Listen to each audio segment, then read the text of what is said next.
श्री शिवाय नमस्तुभ्यम। आज सुनिए शिव महापुराण का अध्याय 29। शिव महापुराण के आगे के अध्याय आप भादो मास की कथा में भी जरूर सुनिएगा। अब सुनिए आज की कथा, जिसमें वैद्यनाथेश्वर, नागेश्वर और रामेश्वर ज्योतिर्लिंग के आविर्भाव का वर्णन है। सूत जी कहते हैं, अब मैं वैद्यनाथेश्वर ज्योतिर्लिंग का पापहारी महात्म्य बताऊंगा, आप सुनो। राक्षस राज रावण, जो बड़ा अभिमानी और अपने अहंकार को प्रकट करने वाला था, उत्तम पर्वत कैलाश पर भक्ति भाव से भगवान शिव की आराधना कर रहा था। कुछ काल तक आराधना करने पर जब महादेव जी प्रसन्न नहीं हुए, तब वह शिव की प्रसन्नता के लिए दूसरा तप करने लगा। पुलसत्य कुल नंदन श्रीमान रावण ने सिद्धि के स्थान भूत हिमालय पर्वत से दक्षिण वृक्षों से भरे हुए वन में पृथ्वी पर एक बहुत बड़ा गड्ढा खोदकर उसमें अग्नि की स्थापना की और उसके पास ही भगवान शिव को स्थापित करके हवन आरंभ किया। ग्रीष्म ऋतु में वह 5 अग्नियों के बीच में बैठता, वर्षा ऋतु में खुले मैदान में चबूतरे पर सोता और शीतकाल में जल के भीतर खड़ा रहता। इस तरह 3 प्रकार से उसकी तपस्या चलती थी। इस रीति से रावण ने बहुत तप किया, तो भी दुरात्माओं के लिए जिनको रिझाना कठिन है, वे परमात्मा महेश्वर उस पर प्रसन्न नहीं हुए। तब महामनस्वी दैत्यराज रावण ने अपना मस्तक काटकर शंकर जी का पूजन आरंभ किया। विधि पूर्वक शिव जी की पूजा करके वह अपना एक एक सिर काटता और भगवान को समर्पित कर देता था। इस तरह उसने क्रमशः अपने 9 सिर काट डाले। जब एक ही सिर बाकी रह गया, तब भक्त वत्सल भगवान शंकर संतुष्ट एवं प्रसन्न होकर वहीं उसके सामने प्रकट हो गए। भगवान शिव ने उसके सभी मस्तकों को पूर्ववत निरोग करके उसे उसकी इच्छा के अनुसार अनुपम उत्तम बल प्रदान किया। भगवान शिव का कृपा प्रसाद पाकर राक्षस रावण ने नतमस्तक होकर हाथ जोड़कर उनसे कहा, देवेश्वर प्रसन्न होइए, मैं आपको लंका में ले जाता हूँ। आप मेरे इस मनोरथ को सफल कीजिए, मैं आपकी शरण में आया हूँ। रावण के ऐसा कहने पर भगवान शंकर बड़े संकट में पड़ गए और अनम से होकर बोले, राक्षस राज, मेरी सारगर्भित बात सुनो। तुम मेरे इस उत्तम लिंग को भक्ति भाव से अपने घर को ले जाओ, परंतु जब तुम इसे कहीं भूमि पर रख दोगे, तब यह वहीं सुस्थिर हो जाएगा, इसमें संदेह नहीं है। अब तुम्हारी जैसी इच्छा हो वैसा करो। सूत जी कहते हैं, ब्राह्मणों, भगवान शंकर के ऐसा कहने पर राक्षस राज रावण बहुत अच्छा कहकर शिवलिंग साथ लेकर अपने घर की ओर चला, परंतु मार्ग में भगवान शिव की माया से उसे मल उत्सर्ग की इच्छा हुई। पुलसत्य नंदन रावण सामर्थ्यशाली होने पर भी अपने मल के वेग को रोक न सका। इसी समय वहां आसपास एक ग्वाले को देखकर उसने प्रार्थना पूर्वक वह शिवलिंग उसके हाथ में थमा दिया और स्वयं अपने मल के त्याग के लिए बैठ गया। एक मुहूर्त बीतते बीतते वह ग्वाला उस शिवलिंग के भार से अत्यंत पीड़ित होकर व्याकुल हो गया। तब उसने उसे पृथ्वी पर रख दिया। फिर तो वह हीरकमय शिवलिंग वहीं स्थित हो गया।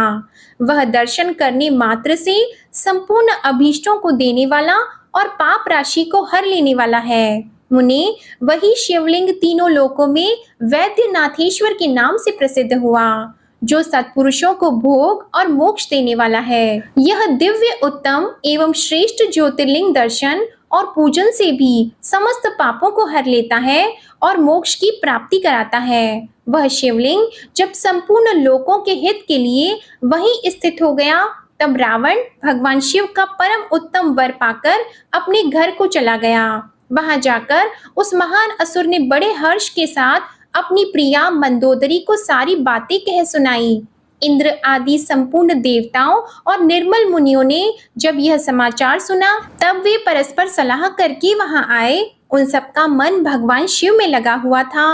उन सब देवताओं ने उस समय वहां बड़ी प्रसन्नता के साथ शिव जी का विशेष पूजन किया। वहां भगवान शंकर का प्रत्यक्ष दर्शन करके देवताओं ने उस शिवलिंग की विधिवत स्थापना की और उसका वैद्यनाथ नाम रखकर उसकी वंदना और स्तवन करके वे स्वर्ग लोक को चले गए।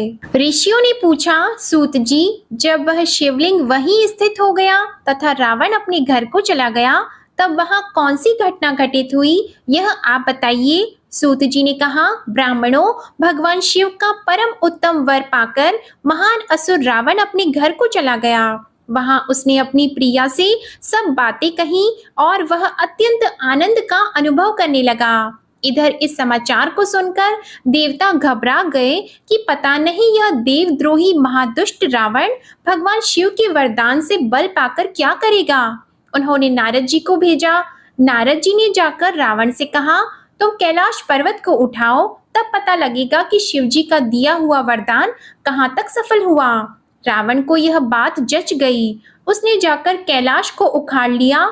इससे सारा कैलाश हिल उठा। तब गिरिजा के कहने से महादेव जी ने रावण को घमंडी समझकर इस प्रकार शाप दिया। महादेव जी बोले, अरे दुष्ट भक्त दुर्बुद्धि रावण, तू अपने बल पर इतना घमंड न कर। तेरी इन भुजाओं का घमंड चूर करने वाला वीर पुरुष शीघ्र ही इस जगत में अवतीर्ण होगा। सूत जी कहते हैं, इस प्रकार वहां जो घटना हुई उसे नारद जी ने सुना। रावण भी प्रसन्नचित्त होकर जैसे आया था उसी तरह अपने घर को लौट गया। इस प्रकार मैंने वैद्यनाथेश्वर का महात्म्य बताया है। इसे सुनने वाले मनुष्यों का पाप भस्म हो जाता है। सूत जी कहते हैं, ब्राह्मणों, अब मैं परमात्मा शिव के नागेश नामक परम उत्तम ज्योतिर्लिंग के आविर्भाव का प्रसंग सुनाऊंगा। दारुका नाम से प्रसिद्ध कोई राक्षसी थी जो पार्वती के वरदान से सदा घमंड में भरी रहती थी। अत्यंत बलवान राक्षस दारुक उसका पति था।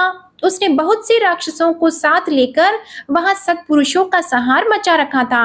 वह लोगों के धर्म और यज्ञ का नाश करता फिरता था। पश्चिमी समुद्र के तट पर उसका एक वन था जो संपूर्ण समृद्धियों से भरा रहता था। उस वन का विस्तार सब ओर से 16 योजन था। दारुका अपने विलास के लिए जहां जाती थी वहीं भूमि, वृक्ष तथा अन्य सब उपकरणों से युक्त वह वन भी चला जाता था। देवी पार्वती ने उस वन की देख रेख का भार दारुका को सौंप दिया था। दारुका अपने पति के साथ इच्छा अनुसार उसमें विचरण करती थी।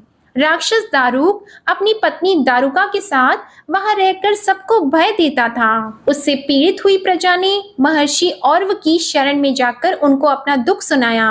औरव ने शरणागतों की रक्षा के लिए राक्षसों को यह शाप दिया कि ये राक्षस यदि पृथ्वी पर प्राणियों की हिंसा या यज्ञों का विध्वंस करेंगे तो उसी समय अपने प्राणों से हाथ धो बैठेंगे। देवताओं ने जब यह बात सुनी तब उन्होंने दुराचारी राक्षसों पर चढ़ाई कर दी। राक्षस घबरा गए। यदि वे लड़ाई में देवताओं को मारते तो मुनि के शाप से स्वयं मर जाते और यदि नहीं मारते तो पराजित होकर भूखे मर जाते। उस अवस्था में राक्षसी दारुका ने कहा कि भवानी के वरदान से मैं इन सारे वन को जहां चाहूं ले जा सकती हूँ। यों कहकर वह समस्त वन को ज्यों का त्यों ले जाकर समुद्र में जा बसी। राक्षस लोग पृथ्वी पर न रहकर जल में निर्भय रहने लगे और वहां प्राणियों को पीड़ा देने लगे। एक बार बहुत सी नावें उधर आ निकली जो मनुष्यों से भरी थी। राक्षसों ने उनमें बैठे हुए सब लोगों को पकड़ लिया और बेड़ियों से बांधकर कारागार में डाल दिया। वे उन्हें बारंबार धमकियां देने लगे। उनमें सुप्रिय नाम से प्रसिद्ध एक वैश्य था जो उस दल का सरदार था। वह बड़ा सदाचारी, भस्म, रुद्राक्षधारी तथा भगवान शिव का परम भक्त था। सुप्रिय शिव की पूजा किए बिना भोजन नहीं करता था। वह स्वयं तो शंकर का पूजन करता ही था। बहुत से अपने साथियों को भी उसने शिव की पूजा सिखा दी थी। फिर सब लोग ओम नमः शिवाय मंत्र का जप और शंकर जी का ध्यान करने लगे। सुप्रिय को भगवान शिव का दर्शन भी होता था। दारुक राक्षस को जब इस बात का पता लगा तब उसने आकर सुप्रिय को धमकाया। उसके साथ ही राक्षस सुप्रिय को मारने दौड़े। उन राक्षसों को आया देखकर सुप्रिय के नेत्र भय से कातर हो गए। वह बड़े प्रेम से शिव का चिंतन और उनके नाम का जप करने लगा। वैश्यपति ने कहा, देवेश्वर शंकर, मेरी रक्षा कीजिए। कल्याणकारी त्रिलोकीनाथ, दुष्ट हंता भक्त वत्सल शिव, हमें इस दुष्ट से बचाइए। देव, अब आप ही मेरे सर्वस्व हैं। प्रभु, मैं आपका हूँ, आपके अधीन हूँ और आप ही सदा मेरे जीवन एवं प्राण हैं। सूत जी कहते हैं, सुप्रिय की इस प्रकार प्रार्थना करने पर भगवान शंकर एक विवर से निकल पड़े। उनके साथ ही 4 दरवाजों का एक उत्तम मंदिर भी प्रकट हो गया। उसके मध्य भाग में अद्भुत ज्योतिर्मय शिवलिंग प्रकाशित हो रहा था। उसके साथ शिव परिवार के सब लोग विद्यमान थे। सुप्रिय ने उनका दर्शन करके पूजन किया। पूजित होने पर भगवान शंभु ने प्रसन्न होकर स्वयं पाशुपत अस्त्र लेकर प्रधान प्रधान राक्षसों, उनके सारे उपकरणों और सेवकों को भी तत्काल ही नष्ट कर दिया और उन दुष्ट हंता शंकर ने अपने भक्त सुप्रिय की रक्षा की। फिर अद्भुत लीला करने वाले और लीला से ही शरीर धारण करने वाले शंभु ने उस वन को यह वर दिया कि आज से इस वन में सदा ब्राह्मण, क्षत्रिय, वैश्य और शूद्र इन चारों वर्णों के धर्मों का पालन हो। यहाँ श्रेष्ठ मुनि निवास करें और तमोगुणी राक्षस इसमें कभी न रहें। शिव धर्म के उपदेशक, प्रचारक और प्रवर्तक लोग इसमें निवास करें। सूत जी कहते हैं, इसी समय राक्षसी दारुका ने दीन चित्त से देवी पार्वती की स्तुति की। देवी पार्वती जी प्रसन्न हो गईं और बोली, बताओ तेरा क्या कार्य करूं?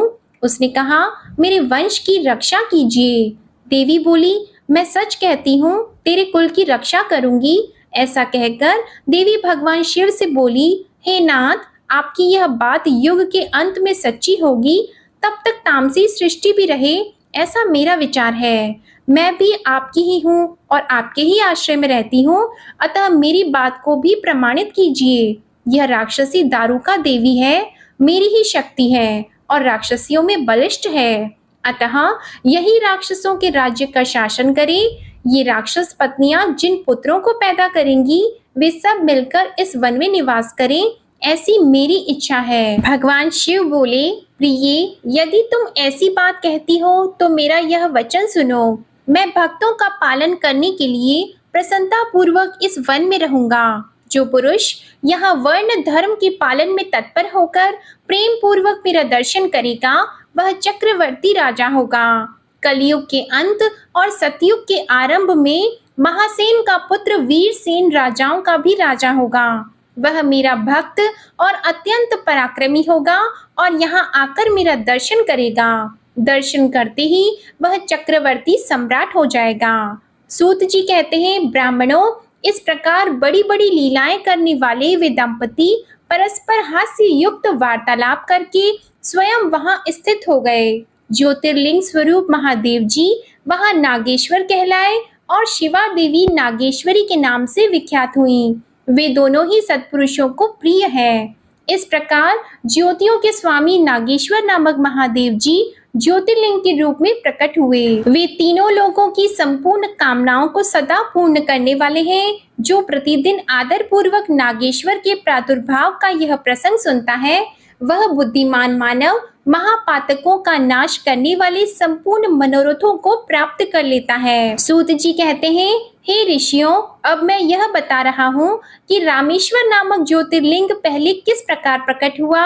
इस प्रसंग को तुम आदर पूर्वक सुनो। भगवान विष्णु के राम अवतार में जब रावण सीता जी को हरकर लंका में ले गया, तब सुग्रीव के साथ 18 पद्म वानर सेना लेकर श्री राम समुद्र तट पर आए। वहां वे विचार करने लगी कि कैसे हम समुद्र को पार करेंगे और किस प्रकार रावण को जीतेंगे। इतने में ही श्री राम को प्यास लगी। उन्होंने जब जल मांगा और वानर मीठा जल ले आए, श्री राम ने प्रसन्न होकर वह जल ले लिया। तब उन्हें स्मरण हो आया कि मैंने अपने स्वामी भगवान शंकर का दर्शन तो किया ही नहीं, फिर यह जल कैसे ग्रहण कर सकता हूँ। ऐसा कहकर उन्होंने उस जल को नहीं पिया। जल रख देने के पश्चात रघुनंदन ने पार्थिव पूजन किया।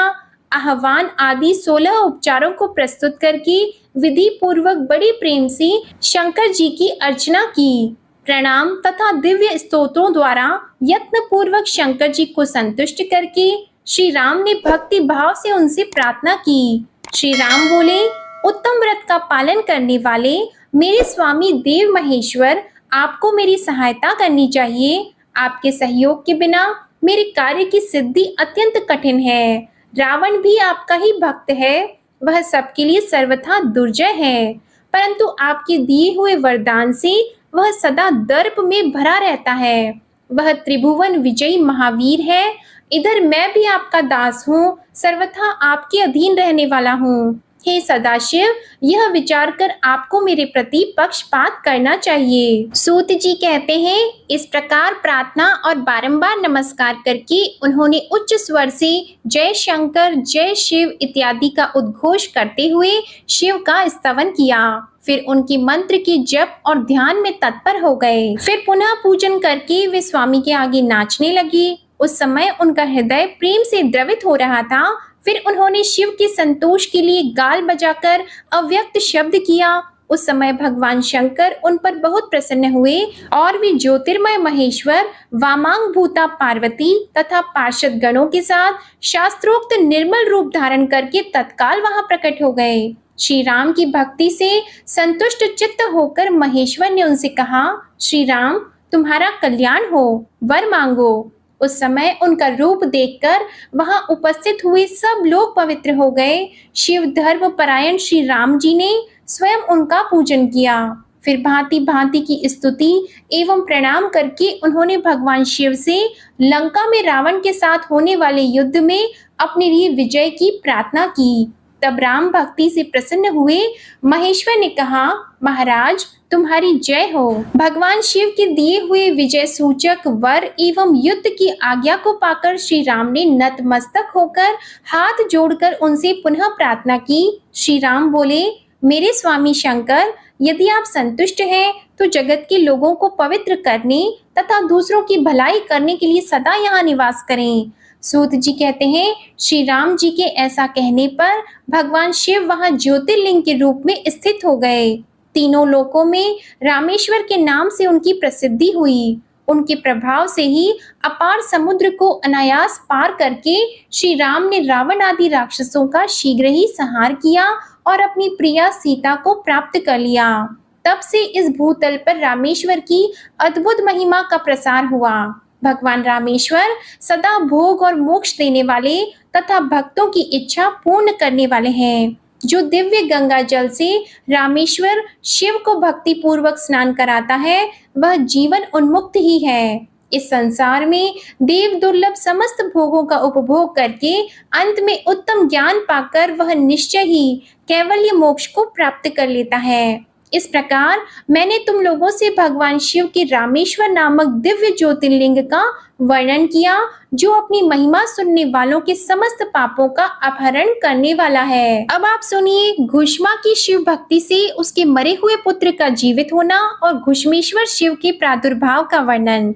श्री सूत जी कहते हैं, अब मैं घुष्मेश नामक ज्योतिर्लिंग के प्रादुर्भाव का और उसके महात्म्य का वर्णन करूंगा। मुनिवरों, ध्यान पूर्वक सुनो। दक्षिण दिशा में एक श्रेष्ठ पर्वत है जिसका नाम देवगिरी है। वह देखने में अद्भुत तथा नित्य परम शोभा से संपन्न है। उसी के निकट कोई भरद्वाज कुल में उत्पन्न सुधर्मा नामक ब्रह्मवेता ब्राह्मण रहते थे। उनकी प्रिय पत्नी का नाम सुदेहा था। वह सदा शिव धर्म के पालन में तत्पर रहती थी, घर के कामकाज में कुशल थी और सदा पति की सेवा में लगी रहती थी। द्विज श्रेष्ठ सुधर्मा भी देवताओं और अतिथियों के पूजक थे। वे वेद वर्णित मार्ग पर चलते और नित्य अग्निहोत्र करते थे। तीनों काल की संध्या करने से उनकी कांति सूर्य के समान उद्दीप्त थी। वे वेद शास्त्र के मर्मज्ञ थे और शिष्यों को पढ़ाया करते थे। धनवान होने के साथ ही बड़े दाता थे। सौजन्य आदि सद्गुणों के भाजन थे। शिव संबंधी पूजन आदि कार्य में ही सदा लगे रहते थे। वे स्वयं तो शिव भक्त थे ही, शिव भक्तों से बड़ा प्रेम रखते थे। शिव भक्तों को भी वे बहुत प्रिय थे। यह सब कुछ होने पर भी उनके पुत्र नहीं था। इससे ब्राह्मण को तो दुख नहीं होता था, परंतु उनकी पत्नी बहुत दुखी रहती थी। पड़ोसी और दूसरे लोग भी उसे ताना मारा करते थे। वह पति से बार बार पुत्र के लिए प्रार्थना करती थी। पति उसको ज्ञान उपदेश देकर समझाते थे, परंतु उसका मन नहीं मानता था। फिर ब्राह्मण ने कुछ उपाय भी किया, परंतु वह सफल नहीं हुआ। तब ब्राह्मणी ने अत्यंत दुखी होकर बहुत हट करके अपनी बहन घुष्मा से पति का दूसरा विवाह करा दिया। विवाह से पहले सुधर्मा ने उसको समझाया कि इस समय तो तुम बहन से प्यार कर रही हो, परंतु जब इसके पुत्र हो जाएगा तब इससे स्पर्धा करने लगोगी। उसने वचन दिया कि मैं बहन से कभी डाह नहीं करूंगी। विवाह हो जाने पर घूष्मा दासी की भांति बड़ी बहन की सेवा करने लगी। सुदेहा भी उसे बहुत प्यार करती रही। घुष्मा अपनी शिव भक्ता बहन की आज्ञा से नित्य 101 पार्थिव लिंग बनाकर विधि पूर्वक पूजा करने लगी। पूजा करके वह निकटवर्ती तालाब में उनका विसर्जन कर देती थी। शंकर जी की कृपा से उसके एक सुंदर, सौभाग्यवान और सद्गुण संपन्न पुत्र हुआ। घुष्मा का कुछ मान बढ़ गया। इससे सुदेहा के मन में डाह पैदा हो गया। समय पर उस पुत्र का विवाह हुआ। पुत्र वधू घर में आ गई। अब तो वह और भी जलने लगी। उसकी बुद्धि भ्रष्ट हो गई और एक दिन उसने रात में सोते हुए पुत्र को छुरे से उसके शरीर के टुकड़े टुकड़े करके मार डाला और कटे हुए अंगों को उसी तालाब में ले जाकर डाल दिया जहां घुष्मा प्रतिदिन पार्थिव लिंगों का विसर्जन करती थी। पुत्र के अंगों को उस तालाब में फेंककर वह लौट आई और घर में सुखपूर्वक सो गई। घुष्मा सवेरे उठकर प्रतिदिन का पूजन आदि कर्म करने लगी। श्रेष्ठ ब्राह्मण सुधर्मा स्वयं भी नित्य कर्म में लग गए। इसी समय उनकी ज्येष्ठ पत्नी सुदेहा भी उठी और बड़े आनंद से घर के कामकाज करने लगी, क्योंकि उसके हृदय में पहले जो ईर्ष्या की आग जलती थी वह अब बुझ गई थी।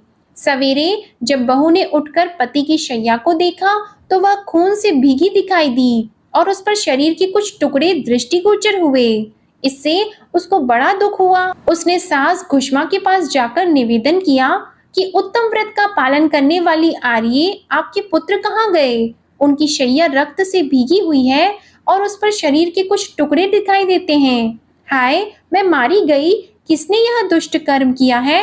ऐसा कहकर वह बेटे की प्रिय पत्नी भांति भांति से करुण विलाप करती हुई रोने लगी। सुधर्मा की बड़ी पत्नी सुदेहा भी उस समय हाय मैं मारी गई ऐसा कहकर दुख में डूब गई।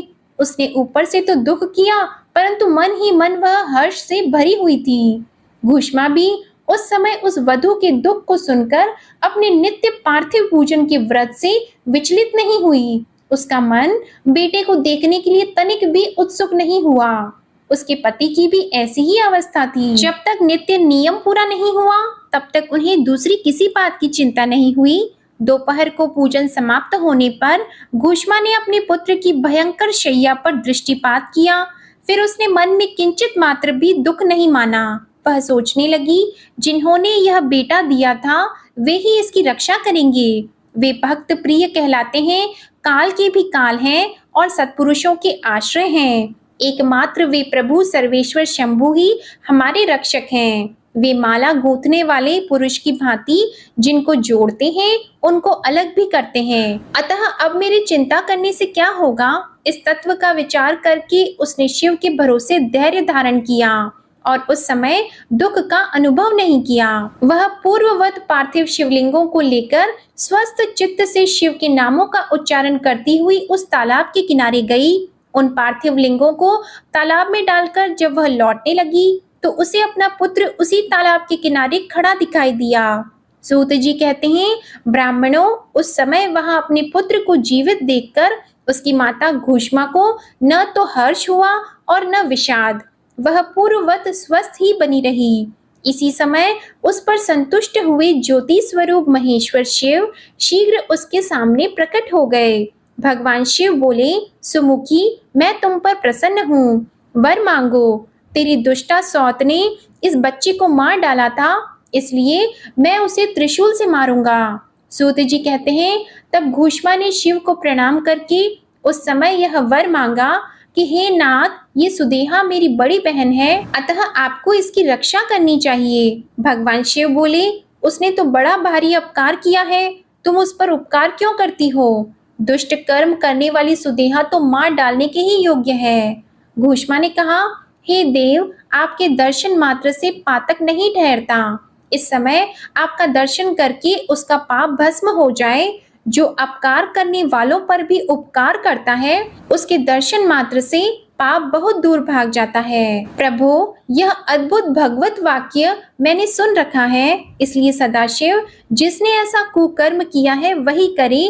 मैं ऐसा क्यों करूं? मुझे तो बुरा करने वाले का भी भला ही करना है। सूत जी कहते हैं, घुष्मा के ऐसा कहने पर दया सिंधु भक्त वत्सल महेश्वर और भी प्रसन्न हुए और इस प्रकार बोले, घुष्मे, तुम कोई और भी वर मांगो, मैं तुम्हारे लिए हितकर वर अवश्य दूंगा, क्योंकि तुम्हारी इस भक्ति से और विकार शून्य स्वभाव से मैं बहुत प्रसन्न हूँ। भगवान शिव की बात सुनकर घुष्मा बोली, प्रभु, यदि आप वर देना चाहते हैं तो लोगों की रक्षा के लिए सदा यहाँ निवास कीजिए और मेरे नाम से ही आपकी ख्याति हो। तब महेश्वर शिव ने अत्यंत प्रसन्न होकर कहा, मैं तुम्हारे ही नाम से घुष्मेश्वर कहलाता हुआ सदा यहाँ निवास करूंगा और सबके लिए सुखदायक होऊंगा। मेरा शुभ ज्योतिर्लिंग घुष्मेश नाम से प्रसिद्ध हो। यह सरोवर शिवलिंगों का आलय हो जाए और इसीलिए इसकी तीनों लोकों में शिवालय नाम से प्रसिद्धि हो। यह सरोवर सदा दर्शन मात्र से संपूर्ण अभीष्टों का देने वाला हो। हे सुव्रते, तुम्हारे वंश में होने वाली 101 पीढ़ियों तक ऐसे ही श्रेष्ठ पुत्र उत्पन्न होंगे, इसमें संशय नहीं है। वे सब के सब सुंदरी स्त्री, उत्तम धन और पूर्ण आयु से संपन्न होंगे, चतुर और विद्वान होंगे, उदार तथा भोग और मोक्ष रूपी फल पाने के अधिकारी होंगे। 101 पीढ़ियों तक सभी पुत्र गुणों में बढ़े चढ़े होंगे। तुम्हारे वंश का ऐसा विस्तार बड़ा शोभादायक होगा। ऐसा कहकर भगवान शिव वहां ज्योतिर्लिंग के रूप में स्थित हो गए। उनकी घुष्मेश नाम से प्रसिद्धि हुई और उस सरोवर का नाम शिवालय हो गया। सुधर्मा, घुष्मा और सुदेहा तीनों ने आकर तत्काल ही उस शिवलिंग की 101 दक्षिणावर्त परिक्रमा की। पूजा करके, परस्पर मिलकर, मन का मैल दूर करके वे सब वहां बड़े सुख का अनुभव करने लगे। पुत्र को जीवित देखकर सुदेहा बहुत लज्जित हुई और पति तथा घुष्मा से क्षमा प्रार्थना करके उसने अपने पाप के निवारण के लिए प्रायश्चित किया। हे मुनीश्वरों, इस प्रकार वह घुष्मेश्वर लिंग प्रकट हुआ। उसका दर्शन और पूजन करने से सदा सुख की वृद्धि होती है। हे ब्राह्मणों, इस तरह मैंने तुमसे 12 ज्योतिर्लिंगों की महिमा बताई है। ये सभी लिंग संपूर्ण कामनाओं के पूरक तथा भोग और मोक्ष देने वाले हैं। जो इन ज्योतिर्लिंगों की कथा को पढ़ता है और सुनता है, वह सब पापों से मुक्त हो जाता है तथा भोग और मोक्ष को प्राप्त कर लेता है। व्यास जी कहते हैं, सूत जी का वचन सुनकर उन मुनीश्वरों ने उनकी पूरी पूरी प्रशंसा करके लोकहित की कामना से इस प्रकार कहा। ऋषि बोले, सूत जी, आप सब जानते हैं, इसलिए हम आपसे पूछते हैं, प्रभु, हरीश्वर लिंग की महिमा का वर्णन कीजिए। तात, हमने पहले से सुन रखा है कि भगवान विष्णु ने शिव की आराधना से सुदर्शन चक्र प्राप्त किया था, अतः उस कथा पर भी विशेष रूप से प्रकाश डालिए। तब सूत जी ने कहा, मुनिवरों, हरीश्वर लिंग की शुभ कथा सुनो। भगवान विष्णु ने पूर्व काल में हरीश्वर शिव से ही सुदर्शन चक्र प्राप्त किया था। एक समय की बात है, दैत्य अत्यंत प्रबल होकर लोगों को पीड़ा देने और धर्म का लोप करने लगा। उन महाबली और पराक्रमी दैत्यों से पीड़ित होकर देवताओं ने देव रक्षक भगवान विष्णु से अपना सारा दुख कहा। तब श्री हरि कैलाश पर जाकर भगवान शिव की विधि पूर्वक आराधना करने लगे। वे 1000 नामों से भगवान शिव की स्तुति करते तथा प्रत्येक नाम पर एक कमल चढ़ाते थे। तब भगवान शंकर ने विष्णु की भक्ति भाव की परीक्षा करने के लिए उनके लाए हुए 1000 कमलों में से एक को छिपा दिया। शिव की माया के कारण घटित हुई इस अद्भुत घटना का भगवान विष्णु को पता नहीं लगा। उन्होंने एक फूल कम जानकर उसकी खोज आरंभ की। दृढ़ता पूर्वक उत्तम व्रत का पालन करने वाले श्री हरि ने भगवान शिव की प्रसन्नता के लिए उस एक फूल की प्राप्ति के उद्देश्य से सारी पृथ्वी पर भ्रमण किया, परंतु कहीं भी उन्हें वह फूल नहीं मिला। तब विशुद्ध चित्त विष्णु ने एक फूल की पूर्ति के लिए अपने कमल सदृश एक नेत्र को ही निकालकर चढ़ा दिया। यह देखकर सबका दुख दूर करने वाले भगवान शंकर बड़े प्रसन्न हुए और वहीं उनके सामने प्रकट हो गए। प्रकट होकर वे श्री हरि से बोले, हरि, मैं तुम पर बहुत प्रसन्न हूँ। तुम इच्छा अनुसार वर मांगो, मैं तुम्हें मनोवांछित वस्तु दूंगा। तुम्हारे लिए मुझे कुछ भी अदेय नहीं है। विष्णु जी बोले, हे नाथ, आपके सामने मुझे क्या कहना है, आप अंतर्यामी हैं, अतः सब कुछ जानते हैं, तथापि आपके आदेश का गौरव रखने के लिए कहता हूँ। दैत्यों ने सारे जगत को पीड़ित कर रखा है, सदाशिव, हम लोगों को सुख नहीं मिलता। स्वामिन, मेरा अपना अस्त्र शस्त्र दैत्यों के वध में काम नहीं देता। हे परमेश्वर, इसलिए मैं आपकी शरण में आया हूँ। सूत जी कहते हैं, श्री विष्णु जी का यह वचन सुनकर देवाधिदेव महेश्वर ने तेजो राशिमय अपना सुदर्शन चक्र उन्हें दे दिया। उसको पाकर भगवान विष्णु ने उन समस्त प्रबल दैत्यों का उस चक्र के द्वारा बिना परिश्रम के ही संहार कर डाला। इससे सारा जगत स्वस्थ हो गया, देवताओं को भी सुख मिला और अपने लिए उस आयुध को पाकर भगवान विष्णु भी अत्यंत प्रसन्न एवं परम सुखी हो गए। ऋषियों ने पूछा, शिव के वे सहस्त्र नाम कौन कौन से हैं, वह बताइए, जिनसे संतुष्ट होकर महेश्वर ने श्री हरि को चक्र प्रदान किया है। उन नामों के महात्म्य का भी वर्णन कीजिए। श्री विष्णु के ऊपर शंकर जी की जैसी कृपा हुई थी, उसका यथार्थ रूप से प्रतिपादन कीजिए। शुद्ध अंतःकरण वाले उन मुनियों की वैसी बात सुनकर सूत जी ने भगवान शिव के चरणाविंदों का चिंतन करते हुए श्री विष्णु के द्वारा वर्णन किए हुए भगवान शिव के सहस्त्र नामों को कहना आरंभ किया। यहाँ जो भगवान विष्णु ने भगवान शिव के सहस्त्र नामों का वर्णन किया, यानी 1000 नामों का जो वर्णन किया है, वह संस्कृत में है और थोड़े कठिन है। आप चाहें तो उन सभी नामों का वर्णन हिंदी अनुवाद सहित मैं एक अन्य वीडियो में आपके लिए अपलोड कर दूंगी। आगे की कथा में अब आप सुनिए। इस प्रकार जब श्री हरि प्रतिदिन सहस्त्र नामों द्वारा भगवान शिव की स्तुति, सहस्त्र कमलों द्वारा उनका पूजन एवं प्रार्थना किया करते थे, एक दिन भगवान शिव की लीला से एक कमल कम हो जाने पर भगवान विष्णु ने अपना कमलोपम नेत्र ही चढ़ा दिया। इस तरह उनसे पूजित एवं प्रसन्न होकर भगवान शिव ने उन्हें चक्र दिया और इस प्रकार कहा, हरे, सब प्रकार के अनर्थों की शांति के लिए तुम्हें मेरे स्वरूप का ध्यान करना चाहिए। अनेक अनेक दुखों का नाश करने के लिए इस सहस्त्र नाम का पाठ करते रहना चाहिए तथा समस्त मनोरथों की सिद्धि के लिए सदा मेरे इस चक्र को प्रयत्न पूर्वक धारण करना चाहिए। यह सभी चक्रों में उत्तम है। दूसरे भी जो लोग प्रतिदिन इस सहस्त्र नाम का पाठ करेंगे या कराएंगे, उन्हें स्वप्न में भी कोई दुख नहीं प्राप्त होगा। राजाओं की ओर से संकट प्राप्त होने पर यदि मनुष्य सांगोपांग विधि पूर्वक इस सहस्त्र नाम स्तोत्र का 100 बार पाठ करे तो निश्चय ही कल्याण का भागी होता है। यह उत्तम स्तोत्र रोग का नाश, विद्या और धन देने वाला, संपूर्ण अभीष्ट की प्राप्ति कराने वाला, पुण्यजनक तथा सदा ही शिव भक्ति देने वाला है। जिस फल के उद्देश्य से मनुष्य यहाँ इस श्रेष्ठ स्तोत्र का पाठ करेंगे, उसे निसंदेह प्राप्त कर लेंगे। जो प्रतिदिन सवेरे उठकर मेरी पूजा के पश्चात मेरे सामने इसका पाठ करता है, सिद्धि उससे दूर नहीं रहती। उसे इस लोक में संपूर्ण अभीष्ट को देने वाली सिद्धि पूर्णतया प्राप्त होती है और अंत में वह सायुज्य मोक्ष का भागी होता है। सूत जी कहते हैं, मुनीश्वरों, ऐसा कहकर सर्व देवेश्वर भगवान रुद्र श्री हरि के अंग का स्पर्श किए और उनके देखते ही देखते वहीं अंतर ध्यान हो गए। भगवान विष्णु भी शंकर जी के वचन से तथा उस शुभ चक्र को पा जाने से मन ही मन बड़े प्रसन्न हुए। फिर वे प्रतिदिन शंभु के ध्यान पूर्वक इस स्तोत्र का पाठ करने लगे। उन्होंने अपने भक्तों को भी इसका उपदेश दिया। तुम्हारे प्रश्न के अनुसार मैंने यह प्रसंग सुनाया है जो श्रोताओं के पाप को हर लेने वाला है। तदंतर ऋषियों के पूछने पर भगवान शिव को संतुष्ट करने वाले व्रतों का वर्णन, शिवरात्रि व्रत की विधि एवं महिमा का वर्णन करते हुए सूत जी ने शिव जी की आराधना के द्वारा उत्तम एवं मनोवांछित फल प्राप्त करने वाले बहुत से महान स्त्री पुरुषों के नाम बताए। इसके बाद ऋषियों ने फिर पूछा, व्यास शिष्य, किस व्रत से संतुष्ट होकर भगवान शिव उत्तम सुख प्रदान करते हैं?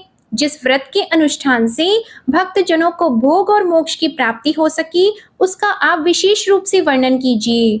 तब सूत जी ने कहा, महर्षियों, तुमने जो कुछ पूछा है वही बात किसी समय ब्रह्मा, विष्णु तथा पार्वती जी ने भगवान शिव से पूछी थी। इसके उत्तर में शिव जी ने जो कुछ कहा वह मैं तुम लोगों को बताता हूँ। भगवान शिव बोले, मेरे बहुत से व्रत हैं जो भोग और मोक्ष प्रदान करने वाले हैं। उनमें मुख्य 10 व्रत हैं जिन्हें जाबाल श्रुति के विद्वान 10 शैव व्रत कहते हैं।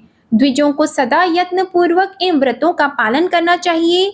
हरे, प्रत्येक अष्टमी को केवल रात में ही भोजन करें। विशेषतः कृष्ण पक्ष की अष्टमी को भोजन का सर्वथा त्याग कर दें। शुक्ल पक्ष की एकादशी को भी भोजन छोड़ दें, किंतु कृष्ण पक्ष की एकादशी को रात में मेरा पूजन करने के पश्चात भोजन किया जा सकता है।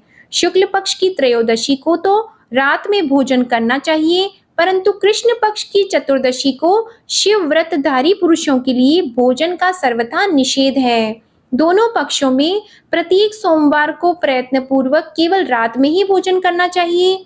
शिव के व्रत में तत्पर रहने वाले लोगों के लिए यह अनिवार्य नियम है। इन सभी व्रतों में व्रत की पूर्ति के लिए अपनी शक्ति के अनुसार शिव भक्त ब्राह्मणों को भोजन कराना चाहिए। द्विजों को इन सब व्रतों का नियम पूर्वक पालन करना चाहिए। मुक्ति मार्ग में प्रवीण पुरुषों को मोक्ष की प्राप्ति कराने वाले 4 व्रतों का नियम पूर्वक पालन करना चाहिए। वे 4 व्रत इस प्रकार है: भगवान शिव की पूजा, रुद्र मंत्रों का जप, शिव मंदिर में उपवास तथा काशी में मरण। ये मोक्ष के सनातन मार्ग हैं। सोमवार की अष्टमी और कृष्ण पक्ष की चतुर्दशी, इन 2 तिथियों को उपवास पूर्वक व्रत रखा जाए तो वह भगवान शिव को संतुष्ट करने वाला होता है। इसमें अन्यथा विचार करने की आवश्यकता नहीं है।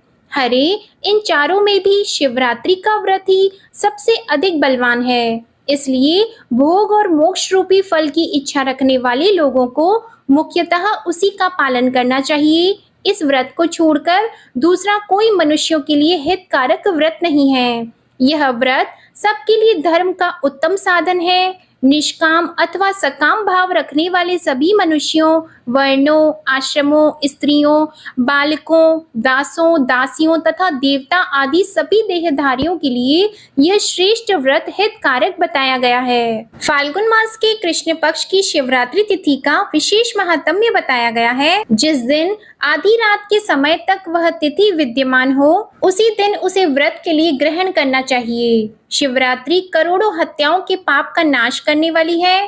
केशव, उस दिन सवेरे से लेकर जो कार्य करना आवश्यक है उसे प्रसन्नता पूर्वक तुम्हें बता रहा हूँ, तुम ध्यान देकर सुनो। बुद्धिमान पुरुष सवेरे उठकर बड़े आनंद के साथ स्नान आदि नित्य कर्म करे, आलस्य को पास न आने दे, फिर शिवालय में जाकर शिवलिंग का विधिवत पूजन करके मुझ शिव को नमस्कार करने के पश्चात उत्तम रीति से संकल्प करें। संकल्प इस प्रकार है: देव देव महादेव नीलकंठ, आपको नमस्कार है। देव, मैं आपके शिवरात्रि व्रत का अनुष्ठान करना चाहता हूँ। देवेश्वर, आपके प्रभाव से यह व्रत बिना किसी विघ्न बाधा के पूर्ण हो और काम आदि शत्रु मुझे पीड़ा न दें। ऐसा संकल्प करके पूजन सामग्री का संग्रह करें और उत्तम स्थान में जो शास्त्र प्रसिद्ध शिवलिंग हो उसके पास रात में जाकर स्वयं उत्तम विधि विधान का संपादन करें। फिर शिव के दक्षिण या पश्चिम भाग में सुंदर स्थान पर उनके निकट ही पूजा के लिए संचित सामग्री को रखें। फिर श्रेष्ठ पुरुष वहां फिर से स्नान करें। स्नान के बाद सुंदर वस्त्र और उपवस्त्र धारण करके 3 बार आचमन करने के पश्चात पूजा आरंभ करें। जिस मंत्र के लिए जो द्रव्य नियत हो उस मंत्र को पढ़कर उसी द्रव्य के द्वारा पूजा करनी चाहिए। बिना मंत्र के महादेव जी की पूजा नहीं करनी चाहिए। गीत, वाद्य, नृत्य आदि के साथ भक्ति भाव से संपन्न होकर रात्रि के प्रथम पहर में पूजा करके विद्वान पुरुष मंत्र का जप करे। यदि मंत्रज्ञ पुरुष उस समय श्रेष्ठ पार्थिव लिंग का निर्माण करे तो नित्य कर्म करने के पश्चात पार्थिव लिंग का ही पूजन करे। पहले पार्थिव बनाकर पीछे उसकी विधिवत स्थापना करें। फिर पूजन के पश्चात नाना प्रकार के स्तोत्रों द्वारा भगवान वृषभध्वज को संतुष्ट करे। बुद्धिमान पुरुष को चाहिए कि उस समय शिवरात्रि व्रत के महात्म्य का पाठ करे। श्रेष्ठ भक्त अपने व्रत की पूर्ति के लिए उस महात्म्य को श्रद्धा पूर्वक सुने।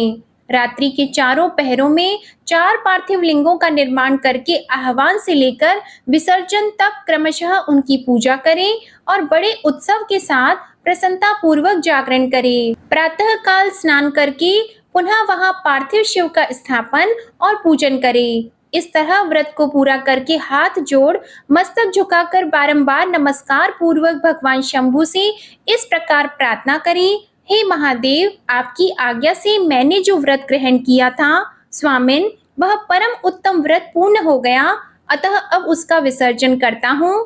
देवेश्वर शिव, यथाशक्ति किए गए इस व्रत से आप आज मुझ पर कृपा करके संतुष्ट हों। फिर शिव को पुष्पांजलि अर्पित करके विधि पूर्वक दान दें। फिर शिव को नमस्कार करके व्रत संबंधी नियम का विसर्जन कर दें। अपनी शक्ति के अनुसार शिव भक्त ब्राह्मणों, विशेषतः सन्यासियों को भोजन कराकर पूर्णतया संतुष्ट करके स्वयं भी भोजन करें। हरे, शिवरात्रि को प्रत्येक पहर में श्रेष्ठ शिव भक्तों को जिस प्रकार विशेष पूजा करनी चाहिए उसे मैं बताता हूँ, सुनो। प्रथम पहर में पार्थिव लिंग की स्थापना करके अनेक सुंदर उपचारों द्वारा उत्तम भक्ति भाव से पूजा करें। पहले गंध, पुष्प आदि 5 द्रव्यों द्वारा सदा महादेव जी की पूजा करनी चाहिए। उस द्रव्य से संबंध रखने वाले मंत्र का उच्चारण करके अलग अलग वह द्रव्य समर्पित करें।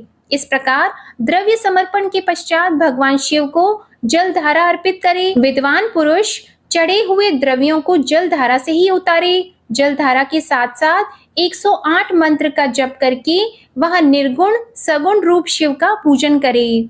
गुरु से प्राप्त हुए मंत्र के द्वारा भगवान शिव की पूजा करे, अन्यथा नाम मंत्र के द्वारा सदाशिव का पूजन करना चाहिए। विचित्र चंदन, अखंड चावल और काले तिलों से परमात्मा शिव की पूजा करनी चाहिए। कमल और कनेर के फूल चढ़ाने चाहिए। 8 नाम मंत्रों के द्वारा शंकर जी को पुष्प समर्पित करें। वे 8 नाम इस प्रकार हैं: भव, शर्व, रुद्र, पशुपति, उग्र, महान, भीम और ईशान। इनके आरंभ में श्री और अंत में चतुर्थी विभक्ति जोड़कर श्री भवाय नमः इत्यादि नाम मंत्रों द्वारा शिव का पूजन करें। पुष्प समर्पण के पश्चात धूप, दीप और नैवेद्य निवेदन करें। पहले प्रहर में विद्वान पुरुष नैवेद्य के लिए पकवान बनवा लें। फिर श्रीफल युक्त विशेष अर्घ देकर तांबूल समर्पित करें। फिर नमस्कार और ध्यान करके गुरु के दिए हुए मंत्र का जप करें। गुरुदत्त मंत्र न हो तो पंचाक्षर मंत्र ओम नमः शिवाय जप से भगवान शंकर को संतुष्ट करें। धेनु मुद्रा दिखाकर उत्तम जल से तर्पण करें। इसके पश्चात अपनी शक्ति के अनुसार 5 ब्राह्मणों को भोजन कराने का संकल्प करें। फिर जब तक पहला प्रहर पूरा न हो जाए तब तक महान उत्सव करते रहें। दूसरा प्रहर आरंभ होने पर पुनः पूजन के लिए संकल्प करें अथवा एक ही समय चारों प्रहरों के लिए संकल्प करके पहले प्रहर की भांति पूजा करते रहें। पहले पूर्वोक्त द्रव्यों से पूजन करके फिर जलधारा समर्पित करें। प्रथम पहर की अपेक्षा दुगने मंत्रों का जप करके शिव की पूजा करें। पूर्वोक्त तिल, जौ तथा कमल पुष्पों से शिव की अर्चना करें। विशेषतः बिल्व पत्रों से परमेश्वर शिव का पूजन करना चाहिए। दूसरे प्रहर में बिजौरा नींबू के साथ अर्घ देकर खीर का नैवेद्य निवेदन करें। जनार्दन, इसमें पहले की अपेक्षा मंत्रों की दुगनी आवृत्ति करनी चाहिए। फिर ब्राह्मणों को भोजन कराने का संकल्प करें। शेष सब बातें पहले की ही भांति तब तक करते रहें जब तक दूसरा प्रहर पूरा न हो जाए। तीसरे प्रहर के आने पर पूजन तो पहले के समान ही करें, किंतु जौ के स्थान में गेहूं का उपयोग करें और आग के फूल चढ़ाएं। इसके बाद नाना प्रकार की धूप एवं दीप देकर पुए का नैवेद्य भोग लगाएं। उसके साथ भांति भांति के शाक भी अर्पित करें। इस प्रकार पूजन करके कपूर से आरती उतारें, अनार के फल के साथ अर्घ दें और दूसरे प्रहर की अपेक्षा दुगने मंत्र जप करें। फिर दक्षिणा सहित ब्राह्मण भोजन का संकल्प करें और तीसरे प्रहर के पूरे होने तक पूर्ववत उत्सव करते रहें। चौथा प्रहर आने पर तीसरे प्रहर की पूजा का विसर्जन कर दें। फिर आह्वान आदि करके विधिवत पूजा करें। उड़द, कंगनी, मूंग, सप्तधान्य, शंखी पुष्प तथा बिल्व पत्रों से परमेश्वर शंकर का पूजन करें। उस प्रहर में भांति भांति की मिठाइयों का नैवेद्य लगाएं अथवा उड़द के बड़े आदि बनाकर उनके द्वारा सदाशिव को संतुष्ट करें। केले के फल के साथ अथवा अन्य विविध फलों के साथ शिव को अर्घ दें। तीसरे प्रहर की अपेक्षा दूना मंत्र जप करें और यथाशक्ति ब्राह्मण भोजन का संकल्प करें। गीत, वाद्य और नृत्य से शिव की आराधना पूर्वक समय बिताएं। भक्त जनों को तब तक महान उत्सव करते रहना चाहिए जब तक अरुणोदय न हो जाए। अरुणोदय होने पर पुनः स्नान करके भांति भांति के पूजन उपचारों और उपहारों द्वारा शिव की अर्चना करें। फिर अपना अभिषेक कराएं, नाना प्रकार के दान दें और प्रहर की संख्या के अनुसार ब्राह्मणों तथा सन्यासियों को अनेक प्रकार के भोजन पदार्थों का भोजन कराएं। फिर शंकर को नमस्कार करके पुष्पांजलि दें और बुद्धिमान पुरुष उत्तम स्तुति करके इन मंत्रों से प्रार्थना करें कि हे सुखदायक कृपा निधान शिव, मैं आपका हूँ, मेरे प्राणी आप में ही लगे हैं और मेरा चित्त सदा आपका ही चिंतन करता है। यह जानकर आप जैसा उचित समझे वैसा करें।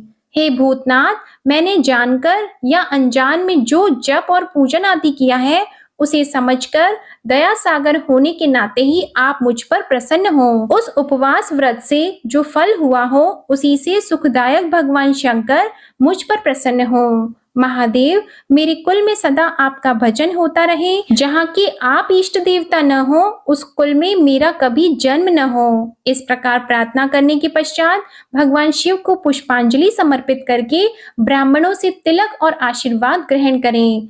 फिर शंभू का विसर्जन करें। जिसने इस प्रकार व्रत किया हो उससे मैं दूर नहीं रहता। इस व्रत के फल का वर्णन नहीं किया जा सकता। मेरे पास ऐसी कोई वस्तु नहीं है जिसे शिवरात्रि व्रत करने वाले के लिए मैं दे न डालूं। जिसके द्वारा अनायास ही इस व्रत का पालन हो गया उसके लिए भी अवश्य ही मुक्ति का बीज बो दिया गया। मनुष्यों को प्रति मास भक्ति पूर्वक शिवरात्रि व्रत करना चाहिए। तत्पश्चात इसका उद्यापन करके मनुष्य सांगोपांग फल लाभ करता है। इस व्रत का पालन करने में मैं शिव निश्चय ही उपासक के समस्त दुखों का नाश कर देता हूँ और उसे भोग मोक्ष आदि संपूर्ण मनोवांछित फल प्रदान करता हूँ। सूत जी कहते हैं, महर्षियों, भगवान शिव का यह अत्यंत हितकारक और अद्भुत वचन सुनकर श्री विष्णु अपने धाम को लौट आए। उसके बाद इस उत्तम व्रत का अपने हित चाहने वाले लोगों में प्रचार हुआ। किसी समय केशव ने नारद जी से भोग और मोक्ष देने वाले इस दिव्य शिवरात्रि व्रत का वर्णन किया था। ऋषि बोले, सूत जी, अब हमें शिवरात्रि व्रत के उद्यापन की विधि बताइए जिसका अनुष्ठान करने से साक्षात भगवान शंकर निश्चय ही प्रसन्न होते हैं। सूत जी ने कहा, ऋषियों, तुम लोग भक्ति भाव से आदर पूर्वक शिवरात्रि के उद्यापन की विधि सुनो, जिसका अनुष्ठान करने से वह व्रत अवश्य ही पूर्ण फल देने वाला होता है। लगातार 14 वर्षों तक शिवरात्रि के शुभ व्रत का पालन करना चाहिए। त्रयोदशी को एक समय भोजन करके चतुर्दशी को पूरा उपवास करना चाहिए। शिवरात्रि के दिन नित्य कर्म संपन्न करके शिवालय में जाकर विधि पूर्वक शिव का पूजन करें।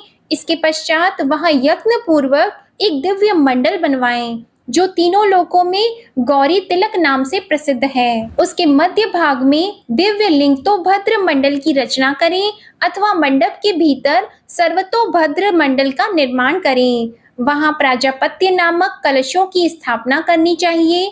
वे शुभ कलश वस्त्र, फल और दक्षिणा के साथ होने चाहिए।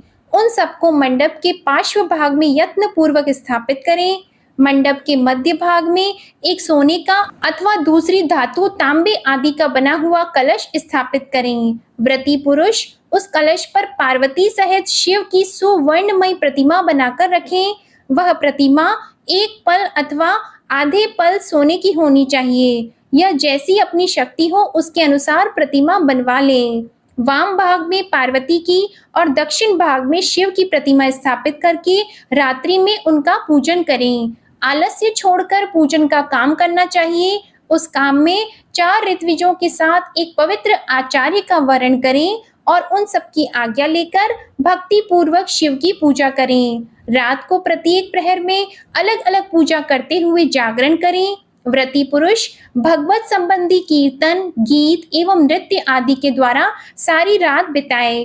इस प्रकार विधिवत पूजन पूर्वक भगवान शिव को संतुष्ट करके प्रातः काल पुनः पूजन करने के पश्चात सविधि होम करें। फिर यथाशक्ति प्राजापत्य विधान करें। फिर ब्राह्मणों को भक्ति पूर्वक भोजन कराएं और यथाशक्ति दान दें। इसके बाद वस्त्र, अलंकार तथा आभूषणों द्वारा पत्नी सहित ऋत्विजों को अलंकृत करके उन्हें विधि पूर्वक अलग अलग दान दें। फिर आवश्यक सामग्रियों से युक्त बछड़े सहित गौ का आचार्य को यह कहकर विधि पूर्वक दान दें कि इस दान से भगवान शिव मुझ पर प्रसन्न हो। इसके पश्चात कलश सहित उस मूर्ति को वस्त्र के साथ वृषभ की पीठ पर रखकर संपूर्ण अलंकारों सहित उसे आचार्य को अर्पित कर दें। इसके बाद हाथ जोड़ मस्तक झुकाकर बड़े प्रेम से गदगद वाणी में महाप्रभु महेश्वर देव से प्रार्थना करें। हे देव देव महादेव शरणागत वत्सल, इस व्रत से संतुष्ट होकर आप मेरे ऊपर कृपा कीजिए। शिव शंकर, मैंने भक्ति भाव से इस व्रत का पालन किया है, इसमें जो कमी रह गई हो वह आपके प्रसाद से पूरी हो जाए। शंकर, मैंने अनजान में या जानबूझकर जो जप पूजन आदि किया है वह आपकी कृपा से सफल हो। इस तरह परमात्मा शिव को पुष्पांजलि अर्पण करके फिर नमस्कार एवं प्रार्थना करें। जिसने इस प्रकार व्रत पूरा कर लिया उसके उस व्रत में कोई न्यूनता नहीं रहती, उससे वह मनोवांछित सिद्धि प्राप्त कर लेता है, इसमें कोई संशय नहीं है। ओम नमः शिवाय। आज की कथा समाप्त होती है। आशा करती हूँ आपको आज की कथा पसंद आई होगी। पसंद आए तो वीडियो को लाइक करें, शेयर करें और कमेंट में भगवान भोलेनाथ की जय जरूर लिखें। और हमारे चैनल आध्यात्मिक सागर को अगर सब्सक्राइब नहीं किया है तो चैनल को सब्सक्राइब करके बेल आइकन भी प्रेस करें। इसी के साथ आज आप हमारे चैनल पर सावन सोमवार की व्रत कथा, सावन पूर्णिमा की कथा और श्री सत्यनारायण भगवान की कथा भी जरूर सुनिएगा। ओम नमः शिवाय।